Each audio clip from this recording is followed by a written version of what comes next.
الحمدللہ رب العالمین والصلاة والسلام علی سید الانبیاء والمرسلین وعلی آلہ واصحابہ الطیبین الطاہرین اما بعد فاعوذ باللہ من الشیطان الرجیم بسم اللہ الرحمن الرحیم ان اول بیت وضع للناس للذی ببکۃ مبارک وہدی للعالمین فیہ آیات بینات مقام ابراہیم ومن دخلہ کان آمنا وللہ علی الناس حج البیت من استطاع الیہ سبیلا ومن کفر فإن اللہ غنی عن العالمین صدق اللہ العظیم۔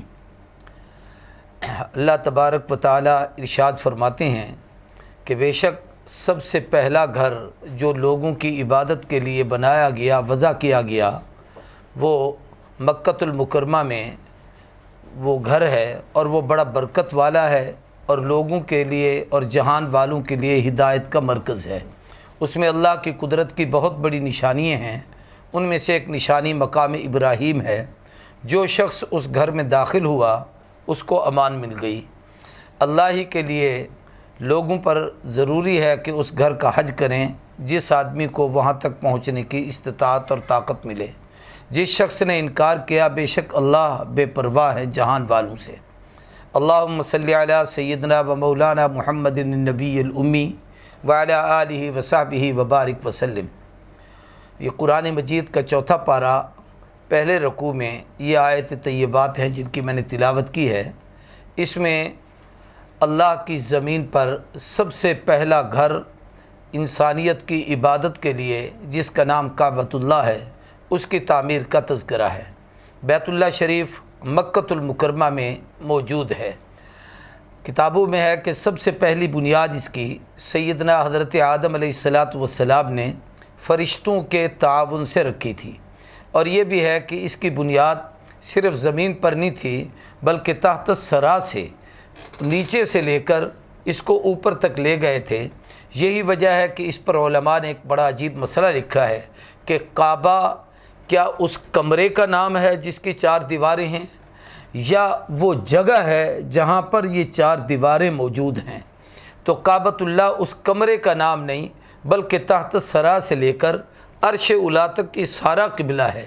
اس لیے جو آدمی جہاں پر بھی ہو، خواہ زمین کے اوپر ہو یا کہیں تہہ خانے میں ہو یا اوپر کی کسی بالائی منزل پر ہو، حتیٰ کہ جہاز میں بھی ہو، تو رخ اگر اس کا قبلے کی طرف ہو گیا تو یوں سمجھ لیجئے کہ اس کا کعبے کی طرف منہ ہو گیا، اس لیے کہ وہ ساری کی ساری زمین کعبہ ہی ہے۔ کعبہ صرف اس 4 دیواری کا نام نہیں ہے۔ تو حضرت آدم علیہ السلام نے سب سے پہلے اس کعبۃ اللہ کی تعمیر کی تھی اور فرشتوں کے تعاون سے کی تھی۔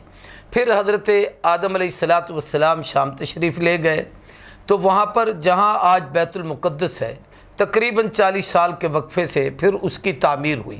سیدنا ابو درداء رضی اللہ تعالیٰ عنہ کی ایک بڑی عجیب روایت ہے، اس حضرت ابو ذر غفاری کی، فرماتے ہیں کہ نبی کریم صلی اللہ علیہ وآلہ وسلم نے ارشاد فرمایا، پوچھا گیا کہ اللہ کے محبوب دونوں کعبوں کے درمیان کتنا فاصلہ ہے، یعنی کتنا عرصہ ایک دوسرے کے بعد تعمیر ہوئی؟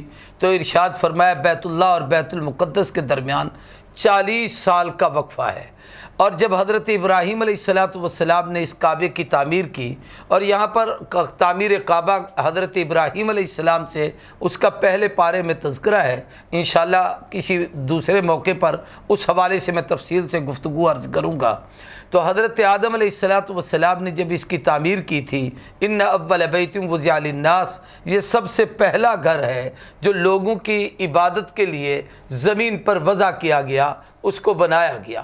حضرت ابراہیم علیہ السلام نے بھی اس کی جب تعمیر کی تھی تو اس کے 40 سال بعد حضرت یعقوب علیہ السلام حضرت ابراہیم علیہ السلام کے پوتے، انہوں نے بیت المقدس کو تعمیر کیا۔ پھر حضرت سیدنا داؤد علیہ السلام کے عہد مبارک میں اس کی تعمیر میں اضافہ ہوا۔ پھر حضرت سلیمان علیہ السلام نے اس کو فرشتوں سے تعمیر کرایا۔ تو اللہ نے یہاں ارشاد فرمایا کہ یہ مکۃ المکرمہ بیت اللہ شریف وضع للناس للذی ببکہ، یہ بکہ شہر میں ہے۔ مکہ بھی اس شہر کا نام ہے، بکہ بھی اس شہر کا نام ہے، اور اس کا ایک نام اسی آیت میں آگے ہے ہو کہ یہ لوگوں کے لیے امن کی جگہ ہے، اس لیے اس کا نام بلد امین بھی ہے۔ اس کا نام قرآن مجید میں ایک اور مقام پر اللہ تبارک و تعالیٰ نے ام القریٰ بھی ارشاد فرمایا۔ ایسے ہی کعبۃ اللہ کے اور مکۃ المکرمہ کے بہت سارے نام ہیں۔ مکہ کو مکہ کہنے کی وجہ علماء نے ایک عجیب لکھی ہے کہ مکہ عربی میں ناف کو کہا جاتا ہے۔ انسان کی ناف انسانیت کا وسط ہے، درمیان ہے، نیچے بھی آدمی کا وجود بنتا ہے، اوپر بھی بنتا ہے، دائیں بھی بنتا ہے، بائیں بھی بنتا ہے، اور ماں کے پیٹ کے سے اس بچے کی ناف تک ایک ناڑی ہوتی ہے، جو کچھ والدہ کھاتی پیتی ہے وہ خون بن کر اس کے جسم کا اعضاء ترتیب دیے جاتے ہیں۔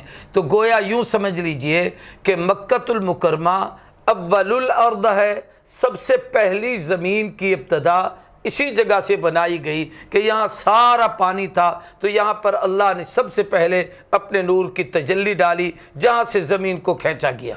اور یہ وسط الارض ہے کہ بالکل درمیان میں ہے، اس کے دائیں بائیں شرقاً غرباً شمالاً جنوباً ہر طرف جو جہاں ہے اس کا رخ اسی کی طرف ہوتا ہے، اس کو اس لیے وسط ارض بھی کہا جاتا ہے۔ تو اس کا نام مکہ اس لیے ہے کہ یہ ناف کی حیثیت رکھتی ہے۔ دوسرا اس کا نام قرآن مجید نے بکہ ارشاد فرمایا۔ ویسے مکہ اور بکہ ایک دوسرے کی جگہ پر یہ دونوں لفظ استعمال ہوتے ہیں، لیکن بعض محققین نے لکھا ہے کہ بکہ عربی میں اس کا معنی ہوتا ہے گردن کو جھکا دینا، گردن کو توڑ دینا۔ گویا کعبہ وہ جگہ ہے جہاں بڑے بڑے لوگوں کی گردنیں جھک جاتی ہیں۔ آپ دیکھیں کہ پوری انسانیت، پوری کائنات سے، عربی ہوں، اجمی ہوں، قریب کے ہوں، دور کے ہوں، کسی زبان کے ہوں، کسی نسل کے ہوں، کسی قوم کے ہوں، سب کا رخ بھی اللہ کے اسی گھر کی طرف ہوتا ہے، اور عبادت کے وقت سب اپنا سر اسی کے آگے جھکاتے ہیں۔ جیسے ایک عام لفظ مشہور ہے کہ جی بڑے بڑوں کی گردنیں وہاں پر خم ہو گئیں، جھک گئیں، اور اس کی جناب گردن میں سریا پھٹتا تو وہ نکل گیا اور اس کی گردن ٹوٹ گئی۔ تو یہاں پر سب کی گردنیں ٹوٹ کر اللہ کے حضور جھک جاتی ہیں۔ اور ایک مطلب اس کا اس سے بھی زیادہ خوبصورت ہے کہ جس نے کعبے کی طرف میلی نگاہ سے دیکھا، جیسے ابرہ بدبخت کئی ہزار ہاتھیوں کا لشکر لے کر کعبۃ اللہ پہ حملہ کرنے کے لیے آیا، لیکن وہ واپس نہ جا سکا، خود بھی تباہ ہوا، اس کا لشکر بھی برباد ہوا، اور اس پر قرآن مجید کی پوری ایک سورہ مبارکہ سورہ فیل میں اس کی تفصیل ہے، وہ پھر کسی وقت عرض ہوگی۔ تو میں عرض یہ کرنا چاہتا ہوں، اس لیے اس کو بکہ بھی کہا جاتا ہے، اور اس کو مقام امن بھی اس لیے کہا جاتا ہے کہ حضرت قرآن مجید میں حضرت ابراہیم علیہ السلام نے اس کے لیے مقام امن کی دعا مانگی تھی، رب اجعل ھذا البلد آمنا، اے اللہ اس مکے کو امن کا شہر بنا دے، اور یہاں جو آئے حتیٰ کہ جانوروں کو وہاں امن ملتا ہے۔ آپ اور ہم کبھی جو لوگ جاتے ہیں وہ دیکھتے ہیں، یہاں پر کوئی پرندہ بیٹھا ہو، دور سے کسی آدمی کو آتا دیکھے اڑ کے دور چلا جاتا ہے، لیکن وہاں کمال یہ ہے کہ آپ کبھی کبوتر چوک سے گزریں، بے پناہ کبوتر ہوتے ہیں، آپ کے ساتھ آگے پیچھے بھاگ رہے ہوں گے، دوڑ رہے ہوں گے، دانہ چگ رہے ہوں گے، لیکن کسی کو کسی انسان کا کوئی خوف نہیں ہے۔ یہ مقام امن ہے۔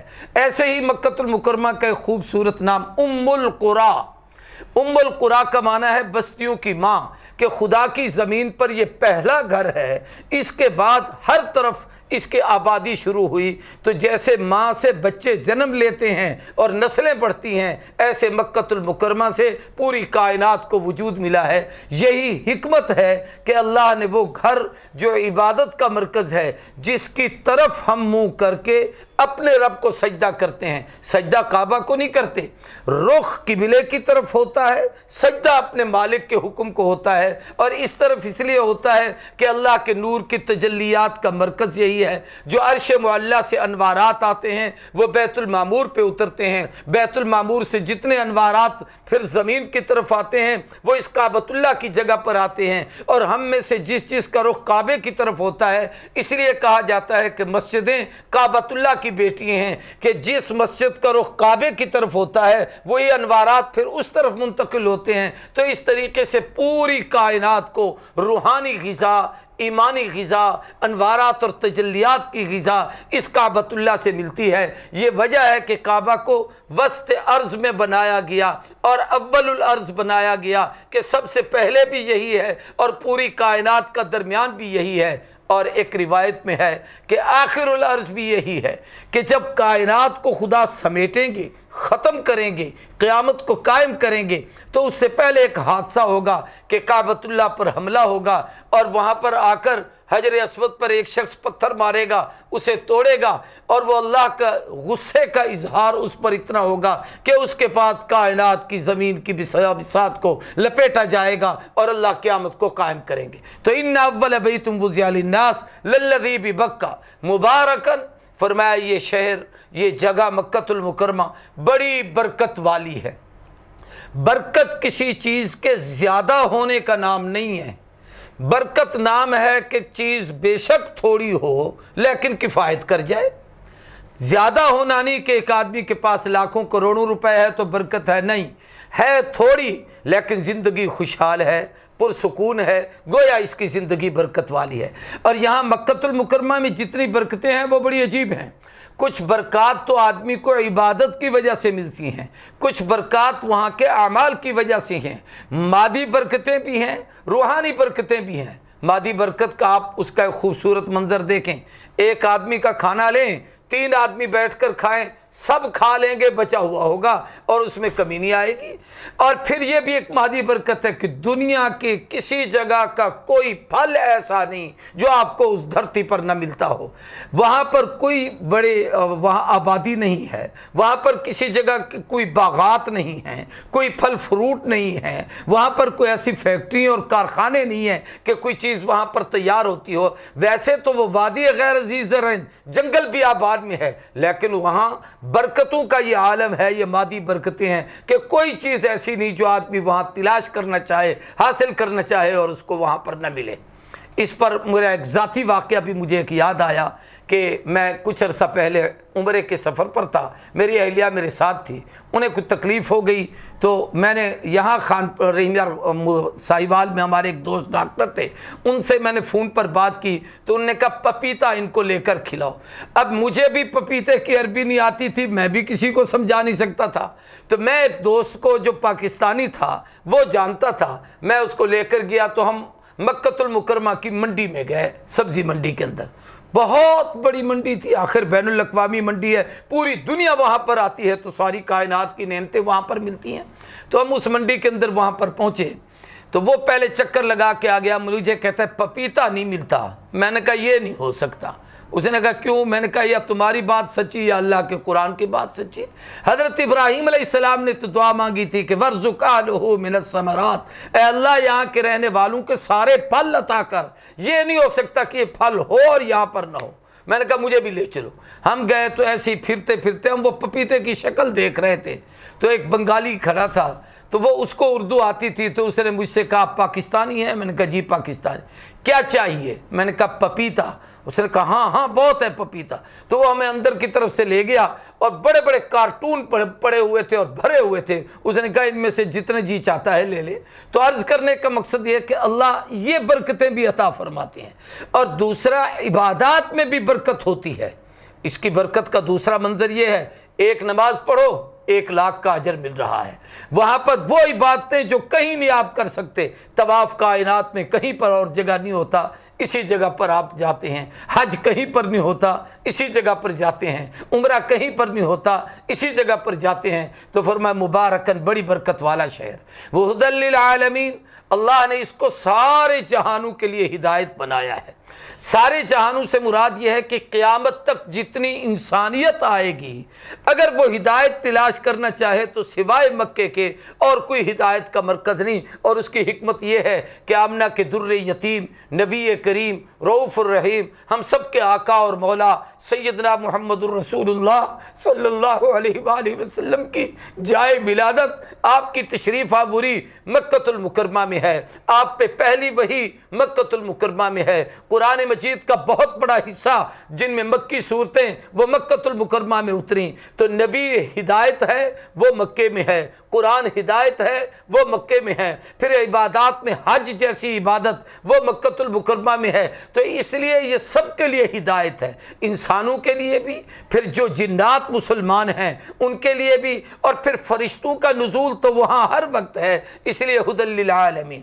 آگے فرمایا فیہ آیات بینات، اس جگہ پر اللہ کی قدرت کی بڑی نشانیاں ہیں، ہم ایک ایک نشانی کا ذکر کریں تو بڑی لمبی بات ہو جائے گی۔ قرآن مجید میں ہے ان الصفا والمروۃ من شعائر اللہ فمن حج البیت او اعتمر فلا جناح علیہ ان یطوف بہما۔ یہ صفا اور مروہ اللہ کی قدرت کی نشانیاں ہیں۔ سیدہ ہاجرہ دوڑی تھیں، اللہ نے قیامت تک کے انسانوں کے لیے اس کو مرکز بنا دیا ہے، جب تک وہاں پر دوڑنا لگاؤ نہ حج قبول ہے نہ عمرہ قبول ہے۔ اسی طریقے سے سیدنا اسماعیل کے قدموں سے زمزم کا نکلنا یہ وہاں کی ایک قدرت کی نشانیوں میں سے ہے۔ صفا کا ایسے ہی آپ وہاں پر جاتے ہیں تو عرفات کے میدان میں کتنی انسانیت جمع ہوتی ہے۔ حضور اکرم صلی اللہ علیہ وسلم نے جس سال آخری حج کیا تھا، اور وہی ایک ہی حج تھا، اس کو حجۃ الوداع بھی کہا جاتا ہے، 1.5 لاکھ کے لگ بھگ وہاں مجمع تھا۔ عرفات کا میدان اتنا ہی ہے، ہر سال حاجیوں کی تعداد بڑھتی چلی جاتی ہے، یعنی اس وقت اگر 1.25 لاکھ تھا تو اب 30 40 لاکھ آدمی وہاں جاتے ہیں۔ حج کا میدان وہ عرفات کا اتنا ہے، بلکہ اس میں کمی تو آئی ہے، زیادہ نہیں ہوا۔ کمی کیسے کہ وہاں عمارتیں بن گئی ہیں، کمی کیسے کہ وہاں پر سڑکیں بن گئی ہیں، وہاں پر درخت بن گئے ہیں، وہاں پر شاہوں کے محل بن گئے ہیں، لیکن کوئی حاجی ایسا نہیں کہہ سکتا مجھے وہاں پر جگہ نہ ملی ہو، کوئی نہیں کہہ سکتا میں وہاں گیا تھا مجھے وہاں رہنے کے لیے جگہ نہیں ملی۔ تو یہ اللہ نے جگہ میں بھی ایک عجیب وسعت بنا دی۔ یہ مقام عرفات کے اندر یوں سمجھ لیجئے کہ یہ اللہ کی قدرت کی ایک نشانی ہے۔ ایسے ہی مینا کا میدان اتنا ہی ہے جو ابراہیم علیہ السلام کے زمانے میں جہاں اپنے بچے کو لے کر گئے تھے، لیکن آج تک پوری دنیا وہاں جاتی ہے، سب لوگ وہاں قربانیاں کرتے ہیں۔ اور یہ بھی وہی برکت کی چیز ہے کہ اتنے قربانی کے جانور کہ ایک ایک آدمی بعض دفعہ کئی 100 قربانیاں بھی کرتا ہے، اور ہر آدمی کم از کم ایک قربانی تو کرتا ہی ہے۔ اور نبی کریم صلی اللہ علیہ وسلم نے 100 اونٹ خود قربان کیا تھا، اور وہ سارے اللہ تبارک و تعالی وہاں مہیا فرماتے ہیں، ہر آدمی کو مل جاتا ہے۔ یہ اللہ کی قدرت کی ایک عجیب نشانی ہے۔ اور پھر عجیب بات ہے کہ ہم ابھی اپنی قربانیوں کے دن قریب آ رہے ہیں، ہم دیکھتے ہیں ہر محلے میں، ہر گلی میں، ہر سڑک میں، ہر جگہ پر عفونت ہے، بدبو ہے، کہیں اوجریاں پڑی ہیں، کہیں خون ہے، کہیں کچھ ہے۔ پوری دنیا مینا میں قربانی کرتی ہے، مچھر آپ کو کہیں نہیں ملے گا۔ پوری دنیا مینا میں قربانی کرتی ہے، مکھی آپ کو کہیں نہیں ملے گی۔ پوری دنیا مینا میں قربانی کرتی ہے، وہاں کوئی کتے بلے، وہاں کے چھچڑے وغیرہ اس قسم کی چیزیں کھانے والے یہ آپ کو نہیں ملیں گے۔ یہ اللہ کی طرف سے اس کی قدرت کی نشانی ہے۔ پھر ایک روایت اور عجیب ہے کہ اللہ نے اس جگہ کو ماں کے پیٹ کی طرح بنایا ہے۔ جیسے ماں کے پیٹ میں بچہ پنپنا شروع ہوتا ہے تو جتنا بچہ بڑھتا جائے اتنا پیٹ بڑھتا ہے، جب بچہ کم چھوٹا ہو جاتا ہے تو پیٹ وہاں بند ہو جاتا ہے، اتنے ہوتا ہے۔ ایک بچہ ہو تو اتنا پھیلے گا، 2 ہو تو اتنا بڑھے گا، 3 ہو تو اتنا بڑھے گا۔ اب یہ ماں کے پیٹ کی جگہ ہے۔ حضور کے زمانے میں 1 لاکھ 1.25 لاکھ تھے تو وہ وہاں پورے آ گئے۔ آج 50 لاکھ بھی جائیں، میں کہتا ہوں 50 لاکھ نہیں، قرب قیامت تک 50 کروڑ انسان بھی اگر وہاں پر چلے جائیں تو تب بھی اس جگہ کے اندر آ جائیں گے۔ یہ اللہ کی قدرت کی نشانیوں میں سے ہے۔ ایسے وہاں پر جو پتھر مارے جاتے ہیں، ملتزم سے چنے جاتے ہیں، وہاں پر رات کو جا کر وہاں سے پتھروں کو چنا جاتا ہے، تو جتنے لوگ چنتے ہیں وہ ایک ہی جگہ سے بیٹھ کے چن لیتے ہیں، ان کو تلاش نہیں کرنے پڑتے۔ اور جب مارے جاتے ہیں تو وہ ایک ہی جگہ پر مارتے ہیں، لیکن اگلے دن دیکھو تو کچھ ہوتے ہیں، باقی کہاں چلے جاتے ہیں۔ حدیث میں آتا ہے کہ جن کا حج قبول ہوتا ہے ان کے پتھروں کو اٹھا لیا جاتا ہے۔ تو یہ اللہ کی قدرت کی نشانی ہے۔ آیات بینات مقام ابراہیم، ان میں سے ایک قدرت کی نشانی مقام ابراہیم ہے۔ یہ وہ ایک پتھر ہے جس پر سیدنا ابراہیم علیہ السلام نے کھڑے ہو کر کعبۃ اللہ کی بنیاد رکھی تھی، اور یہ بڑا عجیب پتھر ہے۔ یوں سمجھ لیجئے اس دور میں یہ لفٹ کا کام دیتا تھا، اس لیے کہ جو موجودہ کعبۃ اللہ ہے یہ 44 ضرب 44 اس کا حدود اربع ہے، اور یہ تقریباً 50 فٹ بلند ہے۔ آج کل ہمارے کمروں کی عام ہیٹ یا اس کی بلندی آپ دیکھ لیں تو میرے خیال ہے کہ 12 13 11 12 فٹ ہوتی ہے، تو 50 فٹ اتنا اونچا بنا۔